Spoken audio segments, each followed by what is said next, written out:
गुरुर्ब्रह्मा गुरुर्विष्णुः गुरुर्देवो महेश्वरः गुरुः साक्षात् परब्रह्म तस्मै श्री गुरवे नमः. तस्मै श्री गुरवे नमः. नमस्कार. आपण गेल्या आठवड्यात गेल्या सत्रात ॲक्च्युली गेल्या मंगळवारी आपण 11व्या अध्यायाची प्रस्तावना जी ज्ञानदेवांनी आपल्याला सांगितली होती ती बघितली होती. आता आपण ॲक्च्युअल 11वा अध्याय सुरू करूया. So I'm going to share my screen here. So let us see if we can get the chapter 11 shared here. तुम्हाला दिसतंय का? I hope this is clear to you. So let us see if we can get the full screen here. Okay, universal form. ठीक है. अर्जुन उवाच मदनुग्रहाय परमं गुह्यम् अध्यात्मसञ्ज्ञितं यत्त्वत् योक्तं वचस्तेन मोहोऽयं विगतो मम. विगतो मम. मम हा नाही आहे, मम. याचा अर्थ काय आहे की अर्जुन विचारतोय कृष्णाला. तो म्हणतो की by my hearing the instructions you have kindly given me about these most confidential spiritual subjects my illusion has now been dispelled. माझा मोह आता नष्ट झालेला आहे तुझ्या या सगळ्या सांगण्यामुळे. इतके सगळे तू गुह्य मला सगळे विषय सांगितले समजावून. तर ह्याच्या पुढे मग आता काय करायचं? तर ह्याच्या पुढे आता भगवान सांगतील. अर्जुन म्हणाला, करुणी करुणा माझी बोलिलास रहस्य जे, त्या थोर आत्मविद्येने माझा हा मोह फेडिला. करुणी करुणा माझी, माझ्यावर तुझं प्रेम आहे, माझ्यावर तुला दया आली, करुणा आली, आणि मला जे तू रहस्य बोलला त्या थोर आत्मविद्येने माझा मोह आता फेटलेला आहे. तर ह्याच्याबद्दल किशोरजी आपले जे बंधू आहेत ते काय म्हणतात बघूया. मुक्त छंदामध्ये म्हणतात, अर्जुन म्हणे श्रीकृष्णाशी, तू मजवरी कृपा केलीसी, वदिले गुह्य अध्यात्म ज्ञान, मोह माझा गेला नाशून. आणि वृत्तपद्यामध्ये काय म्हणतात, जयासी म्हणावेची अध्यात्म ज्ञान, तुम्ही वर्णिले ते अति गुह्य ज्ञान, कृपादान तुम्ही मला दिले ते मलाची, तया कारणे मोह गेला असेची. जयासी म्हणावेची अध्यात्मज्ञान, तुम्ही वर्णिले ते अति गुह्य ज्ञान, कृपादान तुम्ही दिले ते मलाची, तया कारणे मोह गेला असेची. त्याच्यामुळे माझा सगळा मोह गेला, सगळा माझा मोह नाशून गेला. So let us see what Dnyandev Maharaj has to say about this. पण ज्ञानेश्वरीमधले आता श्लोक बघूया, म्हणजे ओव्या बघू याच्याबद्दलच्या. मदनुग्रहाय परमं गुह्यम अध्यात्मसंज्ञितं यत्त्वयोक्तं वचस्तेन मोहोऽयं विगतो मम. अर्जुन म्हणाला, माझ्यावर अनुग्रह करण्याकरता अध्यात्म नावाचं अत्यंत गुह्य असं जे तू भाषण बोललास त्याने माझा हा मोह निशेष नाहीसा झाला. आता काही उरलं नाही, सगळा पूर्णपणे नाहीसा झाला. मग पार्थू देवा ते म्हणे, जी तुम्ही मज कारणे वाच्य केले जे न बोलणे कृपा निधे. मग अर्जुन काय म्हणाला, हे कृपासागरा, हे ज्ञानदेव म्हणतात आपल्याला, हे ज्ञानदेव सांगतायत की मग अर्जुन म्हणाला, हे कृपासागरा, जे बोलता यावयाचं नाही ते तुम्ही माझ्याकरता बोललात. गुह्य म्हणजे जे सिक्रेट आहे, जे लोकांना सांगणार नाही. त्याला अर्जुनाला असं वाटलं होतं ना की त्याच्या जवळचे लोक सुद्धा त्याला हा प्रश्न विचारत नाहीत, मी कसा विचारू. पण तरी सुद्धा अर्जुनाच्या मनात ही इच्छा आली, त्यामुळे कृष्णाने त्याला सगळं सांगितलं. जे अगदी गुह्य अध्यात्म ज्ञान आहे ते, जे सगळ्यात गुह्य ज्ञान आहे ते कुठलं आहे, गुह्य, गुह्यतर आणि गुह्यतम, असं आपण तीन विचार करू. म्हणजे तरतम जे म्हणतात ना, सो इन्फिनिटिव्ह, कंपॅरेटिव्ह आणि सुपरलेटिव्ह, अशा तीन वेगवेगळ्या स्तरांवर आपण बोलू शकतो ना. तर इन्फिनिटिव्ह काय आहे? इन्फिनिटिव्ह म्हणजे गुह्य ज्ञान. गुह्य ज्ञान म्हणजे कुठलं? धर्माचं ज्ञान, म्हणजे की आपण खरं बोलायला पाहिजे, आपण लोकांना त्रास नको द्यायला, अहिंसा, सत्य असते वगैरे, अशा प्रकारच्या गोष्टी, जगात कसं वावरायचं. त्यानंतर गुह्यतर ज्ञान म्हणजे उपासनाशास्त्र. म्हणजे त्याच्यामध्ये कसं की ह्या जन्मात आपण समजा अमुक केलं तर तमुक होईल, मग पुढच्या जन्मी आपल्याला चांगला जन्म मिळेल, स्वर्गात आपल्याला जागा मिळेल वगैरे वगैरे, नरकापासून आपली सुटका होईल. अशा प्रकारचं गुह्यतर ज्ञान आहे. So that is at the level of the जीव. पहिले जगत, नंतर मग जीव, आणि मग शेवटी जे ईश्वराबद्दलचं ज्ञान आहे दॅट इज द आध्यात्मिक ज्ञान. ओके, दॅट इज द गुह्यतम शास्त्र. तर त्याच्यामध्ये मग मी कोण आहे ह्याच्याबद्दल चिंतन सुरू होतं. ठीक आहे ना. आणि किंवा ईश्वर कोण आहे ह्याच्याबद्दल चिंतन सुरू होतं. जर आपण ते सत्य आपल्या बाहेर आहे असं समजलो, अशी कल्पना केली, तर आपण मग ईश्वर कोण आहे हा शोध घ्यायचा प्रयत्न करू. आणि समजा आपल्याला हे लक्षात आलं की आपल्या आतमध्येच आहे हे सगळं, तर मग आपण कोण आहोत याचा शोध सुरू करू. खरेच कोण आहोत आपण. ठीक आहे ना. तर मग आपण जेव्हा तो शोध पूर्ण करू, तेव्हा असं लक्षात येईल की माझं जे खरं स्वरूप आहे ते आणि ईश्वराचं जे खरं स्वरूप आहे, या दोन्ही गोष्टी सारख्याच आहेत. ज्या आधारावर ईश्वर किंवा जीव ह्या दोन गोष्टी आपल्याला प्रतीत होतात, तो आधार एकच आहे दोघांचाही. आणि खरं सांगायचं तर जगताचा आधार देखील तोच आहे. त्यामुळे एकाच आधारावर, एकाच अधिष्ठानावर, एकाच बेसवर, एकाच बेसिसवर आपल्याला तीन गोष्टी वेगळ्या भासतात. त्यातला आपण स्वतःला, आपण त्या आपल्या स्वतःच्या पंचकोशांमध्ये असतो, तेव्हा आपल्याला असं वाटतं की आपण जीव आहोत, आपण एक वेगळे जीव आहोत. हा एक भास आहे स्वतःबद्दलचा. स्वतः आपण एक जीव आहोत असं आपल्याला वाटतं. आणि आपल्याला जे दिसतं, जे आपल्याला आपल्या पाचही इंद्रियांनी अनुभवायला येतं, ते म्हणजे जगत आहे असं आपल्याला भासतं. ऍक्च्युली भास कशाचा होतो? भास बाहेर जगत आहे असा होतो, आणि आतमध्ये त्याचं जे प्रतिबिंब आपल्याला अनुभवायला येत आहे, त्याची संवेदना आपल्याला आत्मे जाणवते आपल्या इंद्रियांच्या मार्फत, आपल्या मनाच्या मार्फत. ह्या दोन गोष्टींमुळे बाहेर जग आहे असं आपल्याला जाणवतं. म्हणजे मनामध्ये संवेदना होतात म्हणून बाहेर जग आहे असं जाणवतं. राईट. तर बाहेरचं जगत आणि मनामध्ये होणारी संवेदना, ह्या दोन गोष्टी आपल्या मनामध्येच आपल्याला जाणवतात. तर आपल्या मनामध्येच अशा प्रकारचा एक द्वैतभाव निर्माण होतो की मी अनुभव करणारा, मी अनुभव करता, आणि बाहेर जे जग आहे ते अनुभव केलं गेलेलं जग. अशा प्रकारचं द्वैत आपल्या मनामध्ये आपोआप निर्माण होतं. त्याला आपण काहीच करू शकत नाही. तर ते आभासात्मक आहे आणि ते अंतिम सत्य नाही आहे. हे जर आपल्याला कळलं तर मग आपण त्याच्यासोबत तशा प्रकारे व्यवहार करू, म्हणजे आपण त्याच्यामध्ये आसक्त नाही होणार. बरोबर आहे ना. आणि समजा आपल्याला जगाला सुधारायचं असलं, तर मग जगाला सुधारण्याचा प्रयत्न करण्याऐवजी आपण स्वतःला सुधारण्याचा प्रयत्न करू.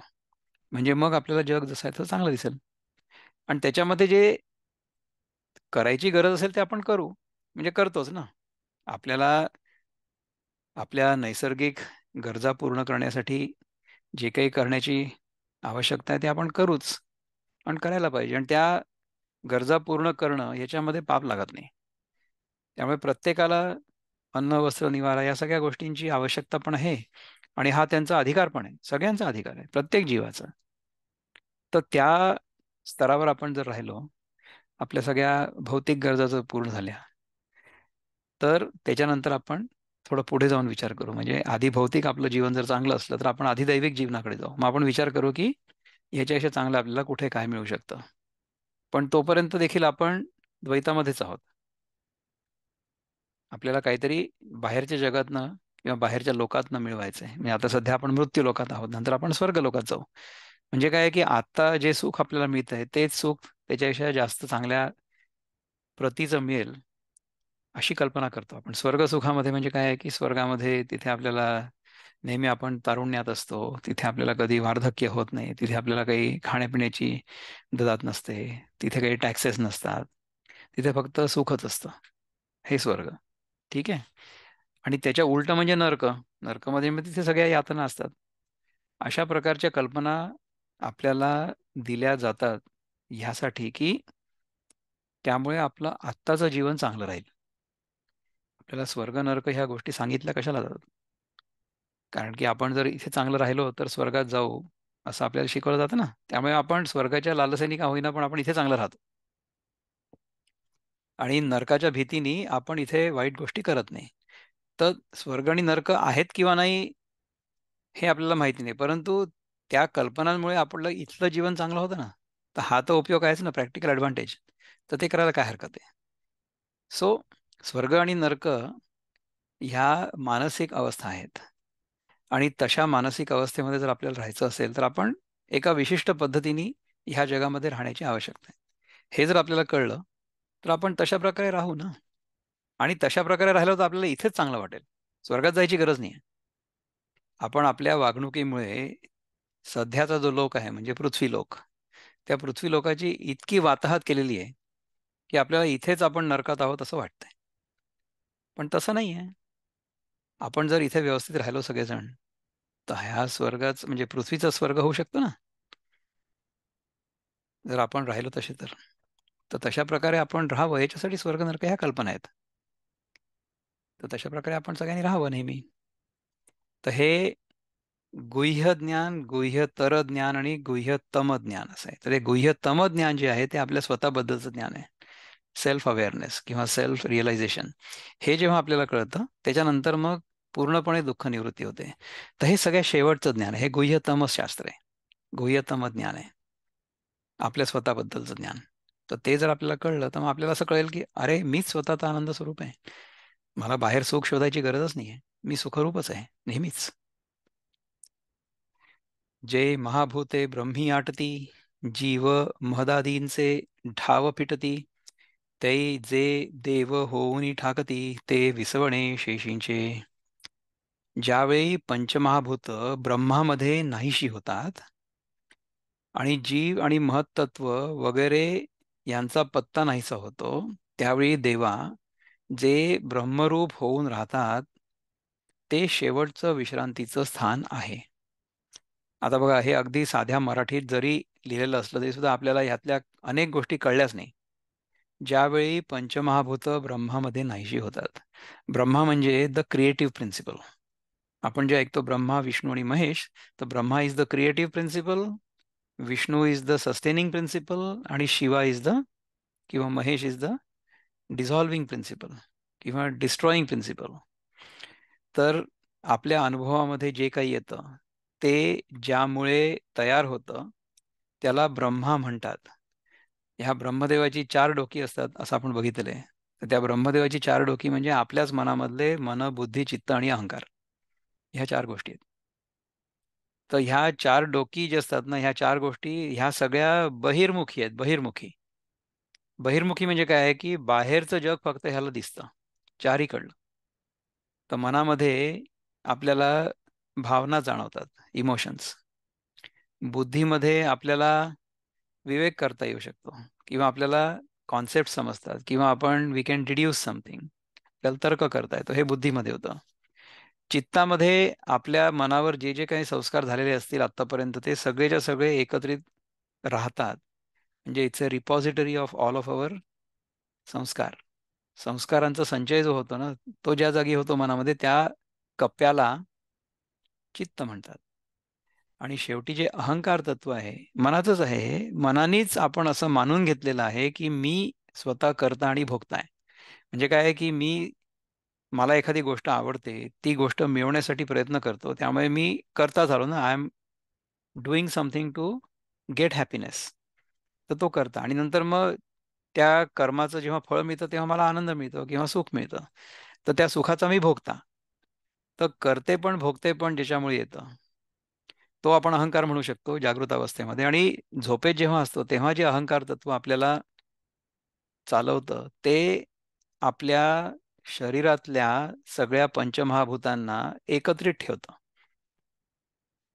त्याचं विघटन होत नाही. खरं तर रात्री झोपेमध्ये आपल्याला काय माहिती असतं की आपण कोण आहोत, कुठे आहोत, किती वाजलेत, काहीच माहिती नसतं.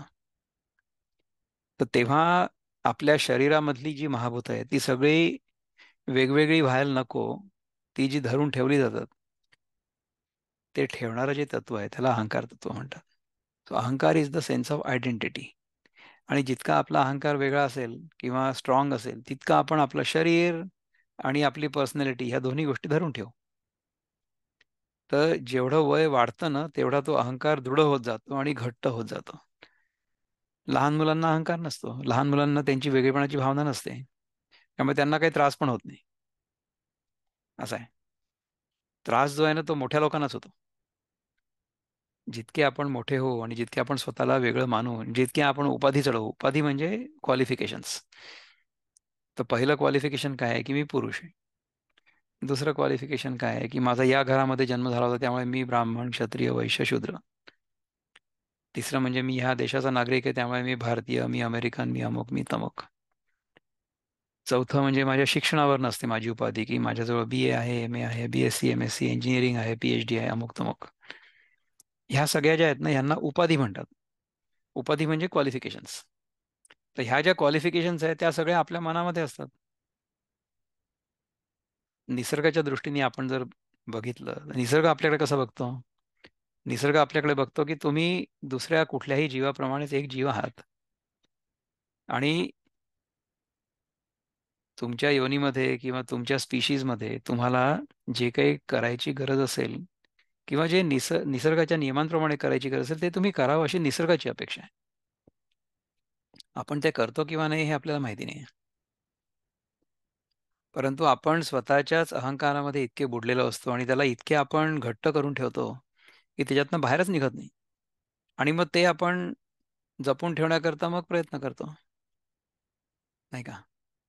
तर अशा प्रकारे आपल्या मनामध्ये जर अहंकार तत्व असलं, तर मग आपण स्वतःला वेगळं समजायला लागतो इतर जगापेक्षा.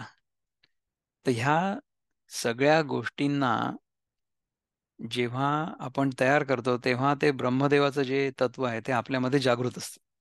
बरं, आता हे सगळं आपण सस्टेन करतो, धरून ठेवतो, मेंटेन करतो, त्याचा सांभाळ करतो, त्याचं रक्षण करतो. तर हे रक्षण करणारी जी देवता आहे, तिला आपण विष्णू म्हणतो. The one who sustains. आणि तिसरी जी देवता देवता आहे ती शिव किंवा ती महेश. तर ह्या महेशाच्या कृपेने हे सगळंच्या सगळं नाहीच होतं. ब्रह्मा, विष्णू आणि महेश ह्या तिन्ही ज्या देवता आहेत, त्या तिन्ही देवता आपल्या मनातच आहेत. आपल्या मनातच आहेत. तर ज्या क्षणी आपल्या मनामधनं आपल्या वेगळेपणाची भावना, आपला अहंकार पूर्णपणे नष्ट होईल, त्या क्षणी शिवाचा उदय झाला आपल्या मनामध्ये असं समजायचं. ठीक आहे ना? आणि मग असं लक्षात येतं की नाही, नाही, नाही. हे तिन्ही जे तत्व आहेत, ब्रह्मा, विष्णू, महेश, ह्या तिन्ही तत्वांना आधार देणारा मीच आहे. मी म्हणजे कोण? माझी स्वतःची कॉन्शियसनेस, माझी स्वतःची अवेअरनेस, शुद्ध चैतन्य. ठीक आहे ना? ज्यावेळी पंचमहाभूत ब्रह्मामध्ये नाहीशी होतात आणि जीव आणि महत्तत्व म्हणजे ह्या सगळ्या टेक्निकल टर्म्स आहेत वेदांतामधल्या. जीव म्हणजे आपण स्वतः पंचकोशांमध्ये बंदिस्त झालेला एक जीव जो स्वतःला मानतो तो. ठीक आहे. आणि महत्त्व जे आहे ते at the level of the totality घडतं. म्हणजे आपलं मन आपल्या जागेवर असतं इंडिव्हिज्युअल आणि बाहेर जे असतं त्याला म्हणतात महत्त्व. तर त्या महत्त्वामध्ये बाकीच्या सगळ्या गोष्टी असतात. So it's the subtle essence of the entire universe. महत्त्व त्याला आपल्याला काही करायचं नाही. Forget about that. म्हणजे these are technical terms, so we don't need to get to involved in that. आपल्याला फक्त आपण कोण आहोत हे ओळखायचं आहे. ठीक आहे ना? ह्या सगळ्यांचा पत्ता नाहीसा होतो. केव्हा नाहीसा होतो? जेव्हा आपण झोपतो तेव्हा. When we are asleep everything disappears ना. कुठे काय राहतं? तेव्हा जो सुप्त अहंकार आहे तो फक्त आपल्याला चालवत राहतो. म्हणजे हे शरीर एका जागी धरून ठेवतो. विघटन होऊ देत नाही. That is all. त्यावेळी तेव्हा आपण जे ब्रह्मरूप होऊन राहता, ते शेवटचं विश्रांतीचं स्थान आहे. तर पहिले जे सांगितलं होतं ना, जी पंचमहाभूत ब्रह्मामध्ये नाहीशी होतात, तो ब्रह्मदेव आहे. That is the Brahma. आणि आपण जे ब्रह्मरूप होऊन राहता, ते म्हणजे की यू बिकम द टोटॅलिटी. म्हणजे you become the supreme reality. आपण जे ब्रह्मरूप होऊन राहता ते शेवटचं विश्रांतीचं स्थान आहे. म्हणजे काय की तिथे ब्रह्मा, विष्णू, महेश या तिन्ही गोष्टी डिझॉल्व्ह होतात पूर्णपणे. त्या तत्वामध्ये आपण सगळेजण खरं तर नेहमीच असतो. नाही, नाही, नाही, आपण तेच असतो. परंतु आपण ते आहोत हे आपण मान्य करायला तयार नाही किंवा याचा आपल्याला अनुभव नाही. आपण त्याच्या व्यतिरिक्त काहीतरी आहोत असं स्वतःला मानून बसलेलो आहोत आणि त्या मान्यतेमध्ये आपण आपलं सगळं जीवन चालवतोय. That is not the goal of human life. The goal of human life is to recognise आणि रिअलाइज आवर इसेन्शियल नेचर.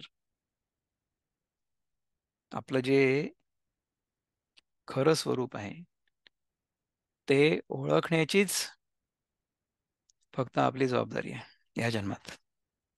आणि ते जर ओळखलं आपण तर आपण चांगलं राहू. आणि ते एकदाच लक्षात येतं. एकदा तुम्हाला ते लक्षात आलं ना, की त्याच्यानंतर मग तुम्ही जे काही करत असाल ते आनंदाने करायला लागता. अर्जुनाचं एक्झॅक्टली तेच तर झालं ना. आधी त्यांनी किती आर्ग्युमेंट करून बघितलं, भगवंताला सांगितलं, की नाही, नाही, मला युद्ध नाही करायचंय. मला हिमालयात जाऊन भिक्षा मागायची.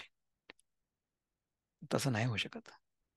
तुमचं जे काही कर्तव्य असेल या जन्मामध्ये, तुम्ही क्षत्रिय कुळामध्ये जन्माला आलात ना, तुम्ही या राज्याचे राज्यकर्ते आहात ना, किंवा तुम्हाला व्हायचं आहे ना, मग तुम्ही धर्माचं राज्य प्रस्थापित करण्यासाठी भगवंताची मदत करा. भगवंत स्वतः हातामध्ये शस्त्र घेणार नाही, परंतु तो अर्जुना करवी हे सगळं धर्मयुद्ध जे आहे, ज्यानंतर धर्माची प्रस्थापना होणार आहे पुन्हा एकदा, ते धर्मयुद्ध करण्यासाठी सज्ज झालेला आहे. असं आहे. तर शेवटचं जे स्थान आहे ते म्हणजे our own pure awareness, pure consciousness. आपण जे ब्रह्मरूप होऊन राहता ते शेवटचं विश्रांतीचं ठिकाण आहे. ठीक आहे ना. इथे सगळंच्या सगळं नष्ट होतं. होते हृदयाची ये परिवरी, रोविले कृपणाची ये परी, शब्द ब्रह्मासही चोरी, जयाची केली. जी स्वरूप स्थिती वेदांनाही कळू न देता आपण आपल्या अंतःकरणरूपी घरात कृपणासारखी पुरून ठेवली होती. जी स्वरूप स्थिती म्हणजे आपलं जे खरं स्वरूप आहे ना, ते अवेअरनेस आपल्याला स्वतःलाच कळतं. त्याच्यासाठी बाहेर पुस्तकं वाचायची गरज नाही. म्हणजे वेद वाचून आपण आपलं स्वरूप काय आहे ते ओळखण्यासाठी जे काही करण्याची गरज आहे ते करायला करायला सुरुवात करतो. म्हणजे वेद पहिले सांगतात की तुम्ही अमुक प्रकारची साधना करा, अमुक प्रकारची उपासना करा, ही पूजा करा, ती पूजा करा. तर अशा प्रकारे तुम्ही वेदांमध्ये जर बघितलं तर काही काही गोष्टी म्हणजे कर्मकांडच तुम्हाला अशा आहेत अशा वाटतील. पण त्याच्यानंतर वेदांत किंवा उपनिषद ज्याच्यामध्ये आपल्या स्वतःच्या स्वरूपाचं ज्ञान आहे, ते जर आपण वाचायला सुरुवात केली तर असं लक्षात येईल की हा ॲक्च्युअल एक अनुभव आहे. स्वतःच्या स्वरूपाची ओळख हा एक अनुभव आहे, आतला अनुभव आहे. तर तो शब्दांनी व्यक्त करता नाही येऊ शकत. म्हणजे काय आहे की वेदांनाही ते कळलेलं नाही. आपल्याला समजा एखादी गोष्ट कळली आणि आपण ती आपल्या शब्दांमार्फत इतर कोणाला तरी सांगितली, तर त्या शब्दांमुळे किंवा त्या अनुभवाचं वाणीमध्ये रूपांतर होण्यामुळेच त्यातली 50% इफेक्टिव्हनेस कमी झाली. कारण की we have brought it down from experience down to the level of the speech, नाही का? तर वेद म्हणजे शब्दच तर आहेत ना. तर ह्या वेदांमध्ये शब्दांमधून आपण आपल्या स्वतःच्या अनुभवाकडे जेव्हा जातो, तेव्हा असं लक्षात येतं की हे वेद जे आहे ना, त्यांना देखील ते पूर्णपणे कळलेलं नाही आहे. किंवा जो संस्कृतचा स्कॉलर आहे, ज्यांनी वेद एक पुस्तक म्हणून वाचलेले आहेत, त्यांना वेद कळलेत का? नाही. ते तर वेदांचं विकृत स्वरूप देखील तुम्हाला सांगू शकतील. त्यांची जी काही मनस्थिती असेल त्या मनस्थितीनुसार. समजा त्यांची मनस्थिती अशी असेल की वेदांचे दाखले देऊन किंवा वेदांचे शब्द इकडून तिकडून घेऊन त्याचे वाटेल तसे उलटे सुलटे अर्थ काढून आपण लोकांवर राज्य करू शकतो. अशा उद्देशाने देखील वेद वाचले जाऊ शकतात. आणि पुष्कदा अशी शंका येण्याला आपल्याला वाव आहे की पाश्चिमात्य देशांमध्ये वेदांचं जे काही अनुवादन वगैरे झालेलं आहे, त्याच्यामध्ये ज्या लोकांनी वेदांचा अनुवाद केला त्यांचं चित्त जेवढं शुद्ध असायला पाहिजे तेवढं नव्हतं. त्यामुळे त्यांच्या चित्तामधले जे खळमळ आहेत किंवा त्यांच्या मनातले जे बायसेस आहेत, पूर्वग्रह, ते सगळेच्या सगळे पाश्चात्य देशातल्या वेदांच्या ट्रान्सलेशन्समध्ये तुम्हाला दिसतील असं होईल.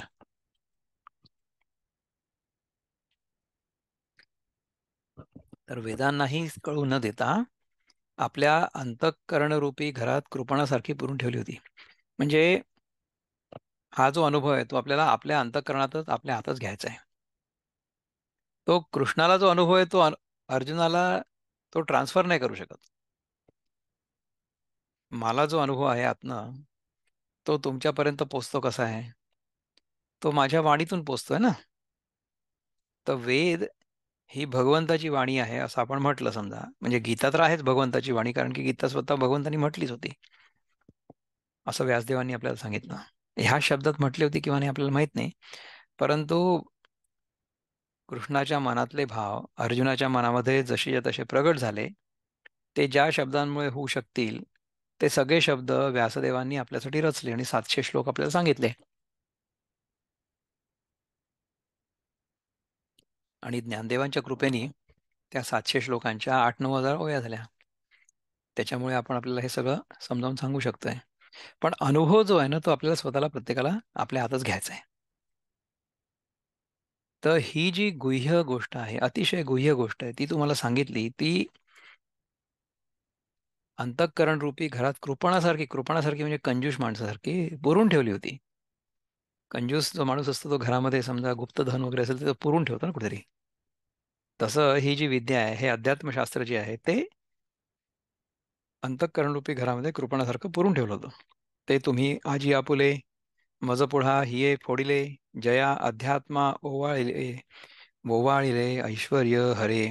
आज ती तुम्ही आपल्या अंतःकरणातील गुप्त गोष्ट माझ्याकडे प्रकट केली. ही गोष्ट म्हणजे आपल्या स्वरूपाचं ज्ञान होय.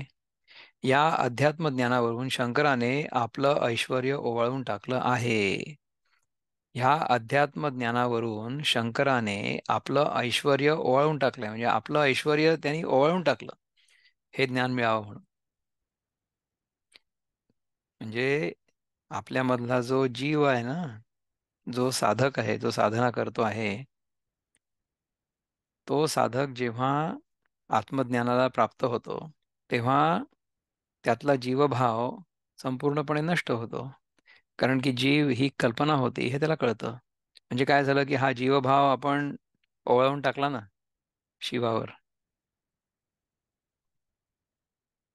आपल्यामधला जो शंकर आहे त्यांनी आपल्याला संपवलं. म्हणजे आपल्यामधला जो शिव आहे त्यांनी आपला जीवभाव संपवला. Our Shiva has destroyed our sense of separateness, our sense of uniqueness. आपली जी स्वतःची वेगळेपणाची भावना होती ती ह्या शंकराने, ह्या शिवानी संपूर्णपणे नष्ट केली. कशामुळे? कारण की अध्यात्मज्ञान झालं. अध्यात्मज्ञान काय आहे? की माझ्या स्वतःच्या जाणीवे व्यतिरिक्त इथे दुसरी कुठलीही गोष्ट नाही. मला जे काही दिसतं आहे वेगळं, ते त्या जाणीवेमध्ये होणाऱ्या संवेदनांच्या मार्फत मला आहे असं वाटतंय.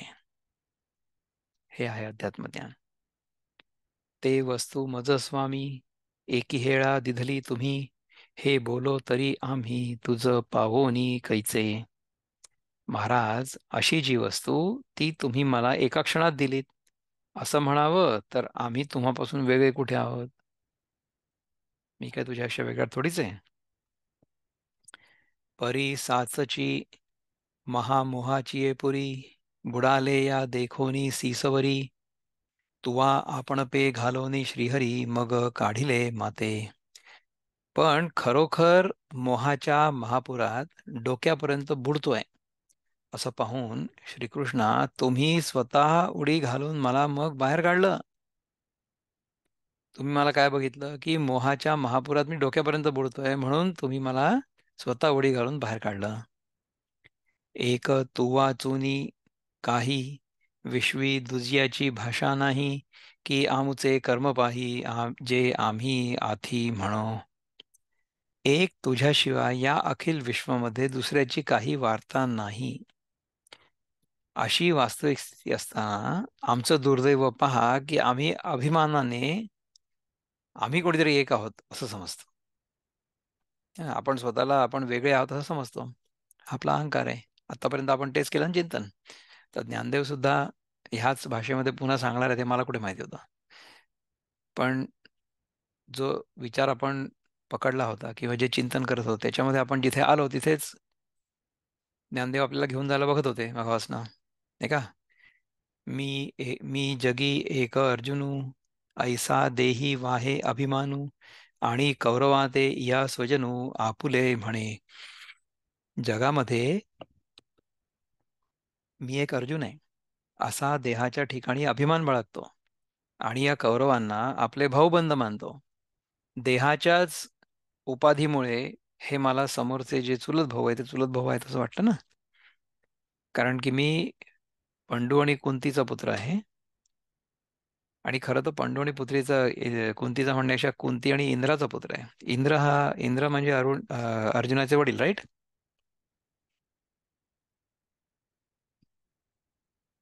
तर तो स्वतःला अर्जुन आहे असा अभिमान बाळगतो आणि ह्या कौरवांना आपले भाऊबंद मानतो. तुम्ही विचार करा ना की कुंतीला जी 5 मुलं झाली, ती 5 मुलं 5 वेगवेगळ्या देवतांच्या कृपेने झाली ना. तर इंद्राच्या कृपेमुळे अर्जुन झाला, यमराजाच्या कृपेमुळे आपल्याला धर्मराज झाला, है ना. म्हणून तो धर्माचं पालन करतो नेहमी.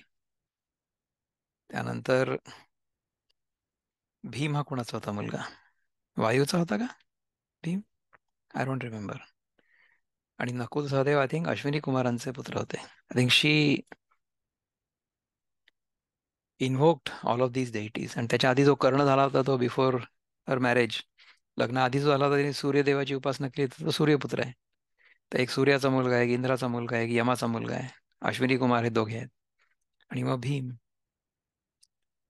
आय थिंक वायूचा, if I am not wrong. पण anyway I may be wrong. तुमच्यापैकी कोणाला माहिती असेल तुम्ही सांगू शकता मला.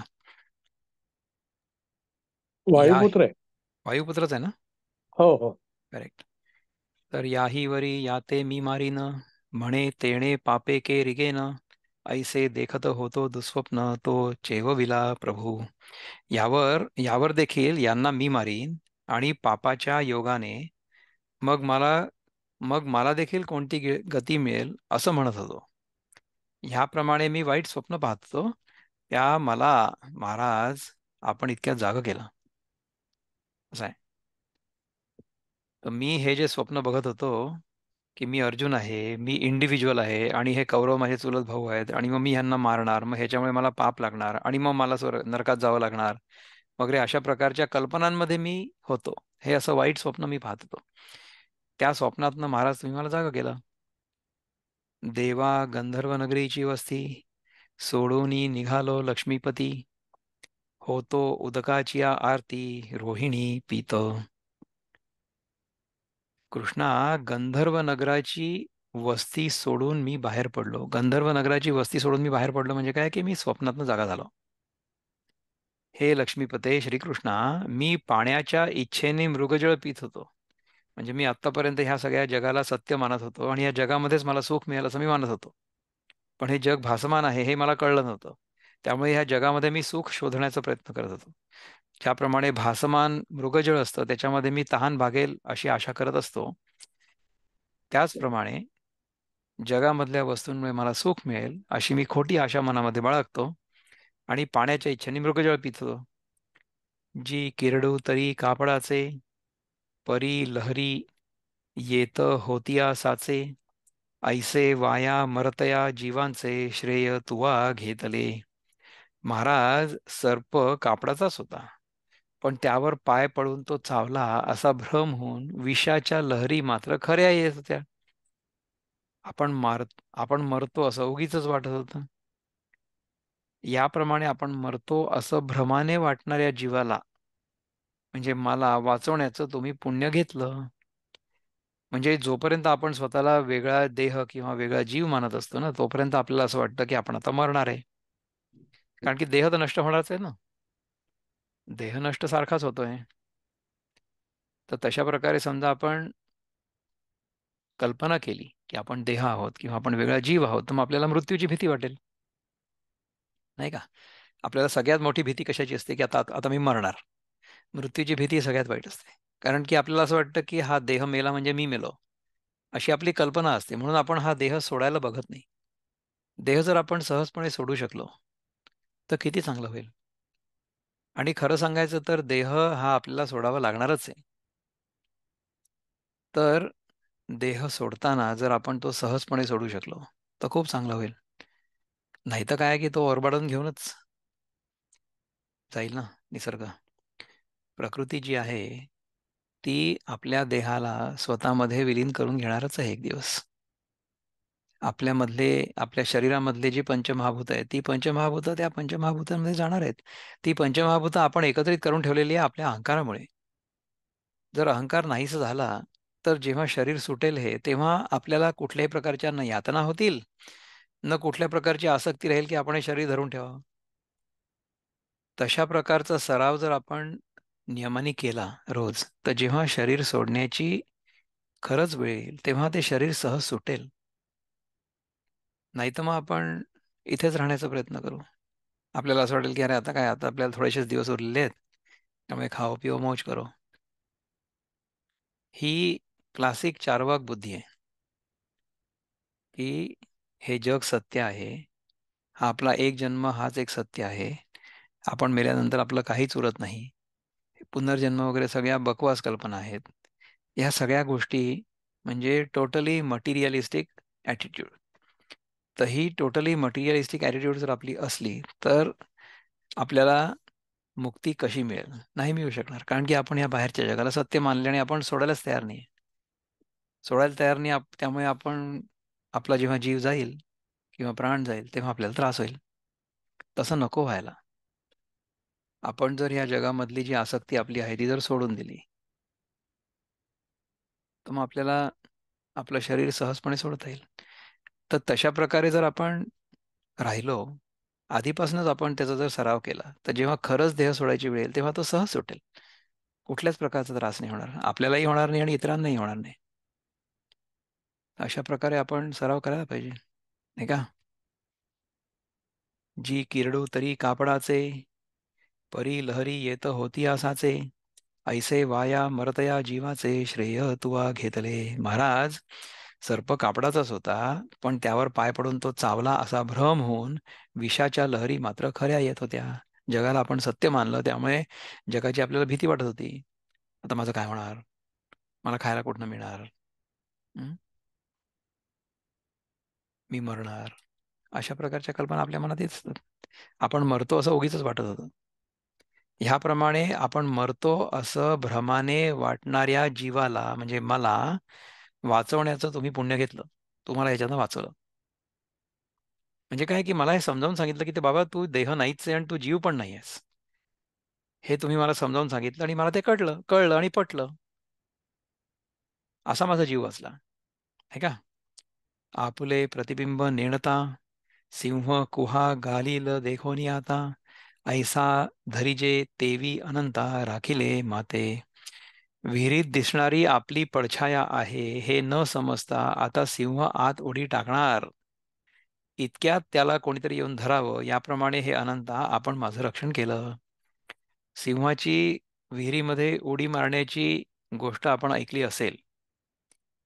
एक सिंह एका विहिरीमध्ये पाणी प्यायला जेव्हा जातो तेव्हा तो पाण्यामध्ये स्वतःचं प्रतिबिंब बघतो आणि त्याला असं वाटतं की हे प्रतिबिंब म्हणजे दुसरा सिंह आहे. तर तो त्या सिंहाला घालवून देण्यासाठी जोराने ओरडतो, डरकाळी फोडतो. तर डरकाळी फोडण्यामुळे तो सिंह नाहीसा होईल का? डरकाळी फोडल्यानंतर त्या विहिरीतून प्रतिध्वनी उमटतो म्हणजे एको. तर प्रतिध्वनी देखील तेवढाच जोराने येतो. आणि मी तर म्हणेन की विहिरीतनं जर खोल असेल विहीर तर त्यातनं प्रतिध्वनी जो येईल तो जास्त एम्प्लिफाईड असेल. तर तेवढ्याच जोराने समजा एखादा जी माझी प्रतिछाया आहे, पडछाया आहे, ती जर माझ्या नावाने इतका जोराने आवाज करत असेल तर मला भीती वाटेल ना. आपलं एक्झॅक्टली तसंच तर नाही होत का? हे जग हे आपल्या मनाचं प्रतिबिंब आहे. तर आपण त्याच्याशी जितका झगडा करू तितकं ते जग आपल्याशी झगडा करेल. जर आपल्याला कळलं की हे प्रतिबिंब आहे तर आपण त्याच्याशी झगडा करणं बंद करू, नाही का? तर अशा प्रकारे आपण जर राहिलो, म्हणजे मी आता उडी मारणारच होतो, की हे जग मला छळतंय आणि या जगाला मी आता नष्ट करणार आहे. म्हणजे हा जो दुसरा सिंह आहे तो माझ्याशी इतकी भांडाभांडी करतोय, मी ओरडलो की तोही ओरडतोय. मग आता त्याला मी बिलकुल मारून टाकणार. म्हणून मी उडी मारतो. आणि असं समजा आपण जर उडी मारली तर मग आपणच मरतो ना. कारण की हे जग जे आहे, ते जग आपल्याला संपवल्याशिवाय राहणार नाही याच्याबद्दल खात्री बाळगा. तुम्ही जर जगामध्ये जाऊन भांडण तंटा करतो म्हटलं, तर काय होईल की तुम्ही केव्हा तरी युद्ध जिंकाल. परंतु ते युद्ध जर धर्मयुद्ध नसलं, मग ते जर चुकीच्या कारणासाठी असलं, ते जर आपलं वर्चस्व प्रस्थापित करण्यासाठी आणि इतरांचं जे काही होईल ते होऊ द्या अशा निष्काळजीपणे जर केलं असेल, तर त्याला आपण धर्मयुद्ध नाही म्हणणार. धर्मयुद्ध हे आहे की जो नैसर्गिक धर्म आहे तो प्रस्थापित व्हावा, त्याच्यासाठी धर्मयुद्ध आहे. तर त्या धर्मयुद्धामध्ये कृष्णाने अर्जुनाची मदत केली, किंवा आपण जर अवेअर असलो, आपण जर कृष्णासारखे शरणागत असलो, तर कृष्ण आपली मदत करतो. So if we are surrendered to our own awareness, our awareness will provide us the guidance necessary whereby we can get rid of our mistaken notion of our own separateness. असं होऊ शकतं. मी आता जशी उडी टाकणार तेवढ्यात मला कोणीतरी येऊन धरावं, त्याप्रमाणे हे अनंता आपण माझं रक्षण केलं. हं? एरवी माझा तरी येतुलेवरी, एथ निश्चय होता अवधारी, जे आताची साताही सागरी, एकत्र मिळजे. ऐक, बाकी माझा तर इथे इतका निश्चय झाला होता की आताच जरी सातही समुद्र एकवट झाले तर काय होईल? हे जगाची आघवे बुडावे. सातही समुद्र एकत्र आले म्हणजे काय होईल की सगळी पृथ्वी बुडून जाईल ना. Everything will disappear or drown. हे जगाची आघवे बुडावे, वरी आकाशही तुटोनी पडावे, परी झुंजणे न घडावे, गोत्रजेशी मज. हे जगाची आघवे बुडावे म्हणजे काय की हा प्रलय जरी झाला अथवा आकाशही तुटून पडलं तरी चालेल, पण माझ्यावर माझ्या कुळाशी लढण्याचा प्रसंग न यावा, अशी माझी इच्छा आहे किंवा होती, नाही का? तर ही प्रत्येक माणसाची इच्छा असते की आपले जे परिवारजन असतात त्यांच्यासोबत आपले मतभेद होऊ नये. ही सगळ्यांचीच इच्छा असते ना. परंतु समजा ते मतभेद झाले, आता तुम्ही काय करू शकता त्याच्यासाठी? ओके, कृष्णार्पण वस्तू करायचं आणि तिथून आपण वेगळं व्हायचं. जे होत आहे ते होऊ द्यायचं, है ना. हा प्रलय जरी झाला अथवा आकाशही तोडून पडलं तरी चालेल, पण माझ्यावर माझ्या कुळाशी लढण्याचा प्रसंग न यावा. पण आता इथे आलाय आणि ते धर्मयुद्ध करावं लागतंय, त्यामुळे तो क्षत्रिय असल्यामुळे त्याला करणं ते भाग आहे, त्यामुळे त्यांनी ते केलं. पण श्रीकृष्णार्पण वृत्तीने केलं, श्रीकृष्णार्पण भावाने केलं. त्यामुळे सगळं युद्ध आणि त्या युद्धाचे सगळे परिणाम हे श्रीकृष्णाच्या पायाशी अर्पण केले केले गेले. ऐसिया अहंकाराची वाढी, मिया आग्रह जळी दिधली होती बुडी, चांगची तू जवळा एरिवी काढी, कवणू माते. अशा अहंकाराच्या उत्कर्षाने मी आग्रहरूपी पाण्यात बुडी मारली होती आणि काय म्हटलं की प्राण गेला तरी बेहत्तर, पण मी गोत्रजांशी लढणार नाही असा माझा कृतनिश्चय होता. असं मी पहिल्या अध्यायात सांगितलं होतं ना कृष्णाला, की अरे माझ्या चुलत भावंडांना जर मी मारलं तर किती पाप लागेल मला. पण आपण होता म्हणून ठीक.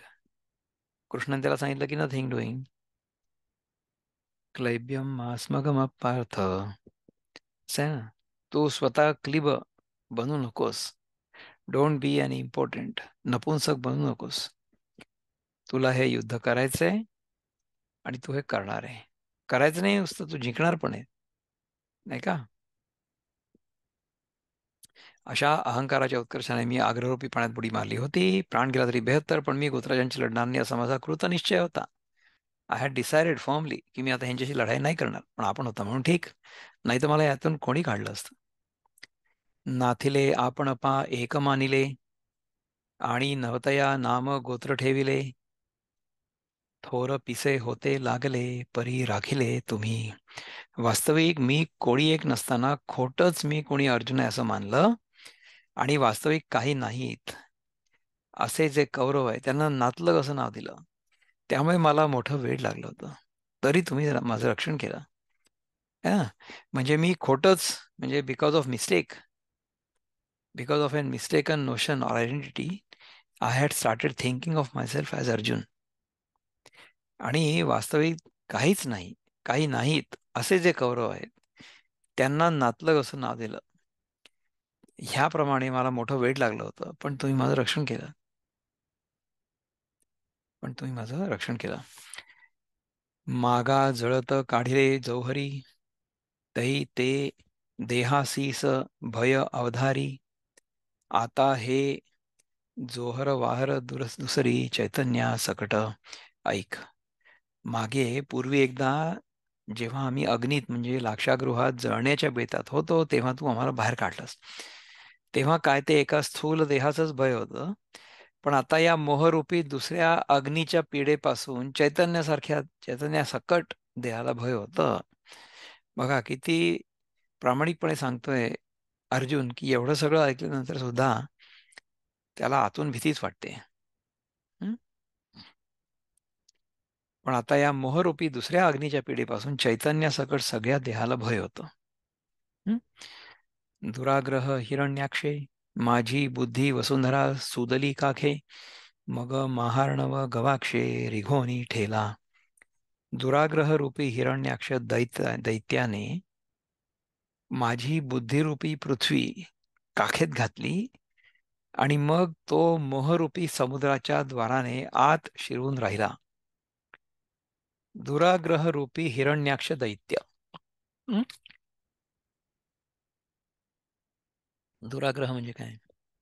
दुराग्रह हा आहे की मी स्वतःला देह आहे असं मी मानलं आणि त्यामुळे जे मी करायला नको ते मी करीन असं मी तुला आग्रहपूर्वक सांगितलं. हा दुराग्रह आहे, है ना? दुराग्रह रूपी हिरण्याक्ष दैत्य. हिरण्याक्ष म्हणजे हिरण्यकश्यपूचा भाऊ होता. तर हिरण्यकश्यपू आणि हिरण्याक्ष हे दोघेही भाऊ होते आणि ते खूप अत्याचार करायचे ते त्यांच्या काळच्या लोकांवर. तर अशा प्रकारच्या हिरण्याक्ष दैत्याने दुराग्रह रूपी हिरण्याक्ष दैत्य तो त्यांनी माझी बुद्धिरूपी पृथ्वी काखेत घातली. म्हणजे दुराग्रहाने माझी बुद्धी जी होती ती पूर्णपणे काखेत घातली म्हणजे डिसअपियर्ड फ्रॉम द सीन. आपण बगलेमध्ये बांधली आणि लपवून ठेवली तर तशा प्रकारे बुद्धिरूपी पृथ्वी म्हणजे माझी बुद्धी जी आहे ना ती दुराग्रहामुळे काखेत घातल्या गेली म्हणजे ती मिटल्यासारखी किंवा दिसेनाशी झाली.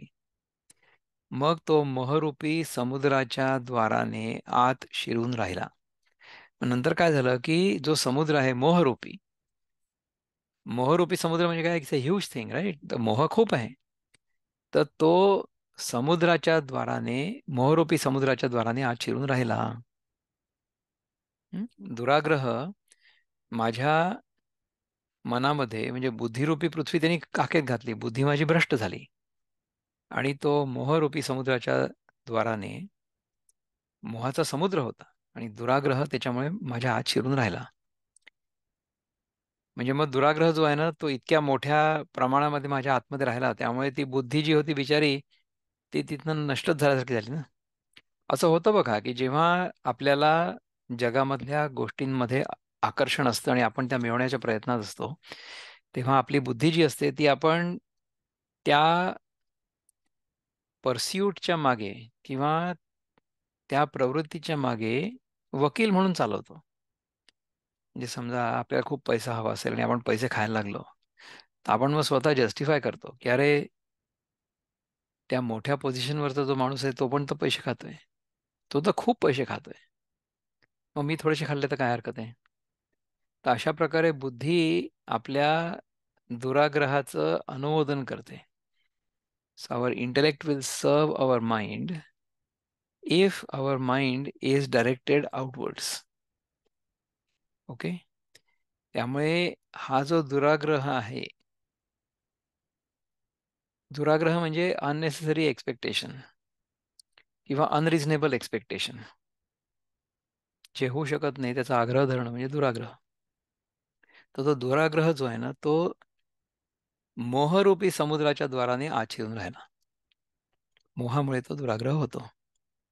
तेथ तुझे गोसावीपणे एक वेळ बुद्धीची ठाया येणे, हे दुसरे वराह होणे पडिले तुझं. आता तुला मी पुन्हा वराह व्हायला लावतोय कारण की माझं आता रक्षण करायला पाहिजे तू.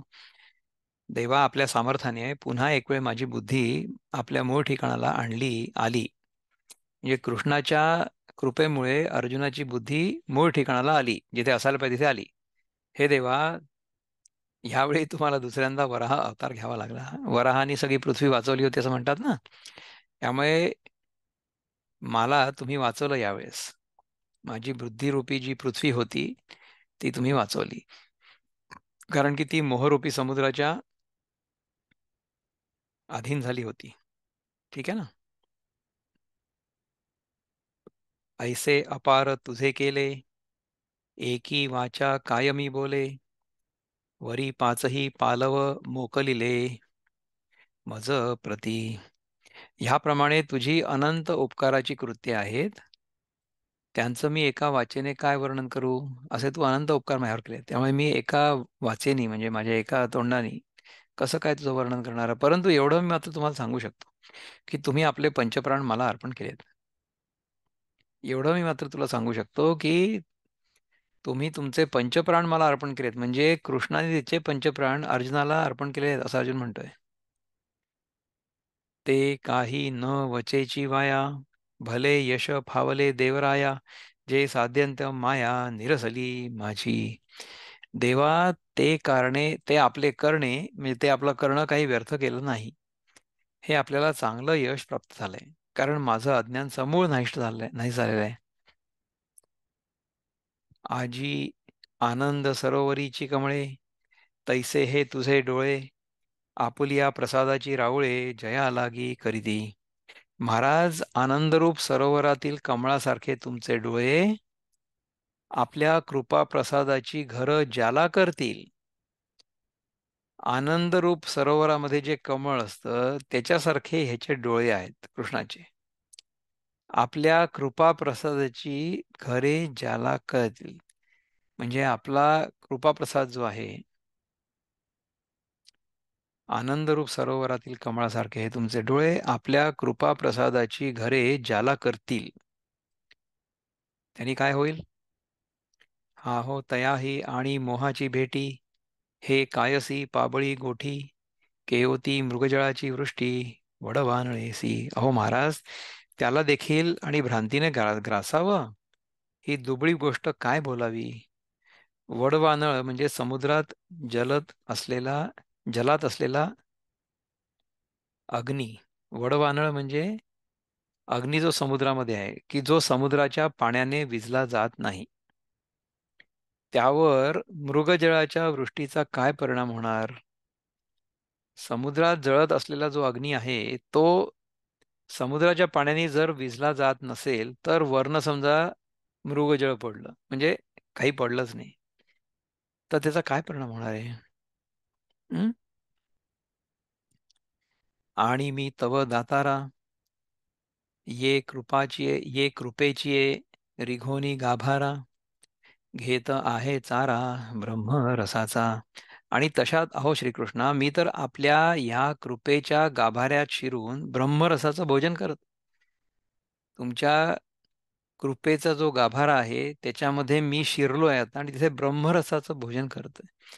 म्हणजे I am enjoying my understanding and awareness of me as an individual, not apart from you. हे मला कळते, हे मला कळतंय. हं? तेणे माझा जी मोह जाये, एथ विस्मो काही आहे, तरी उद्धरलो की तुझे पाये शिवतले आहाती.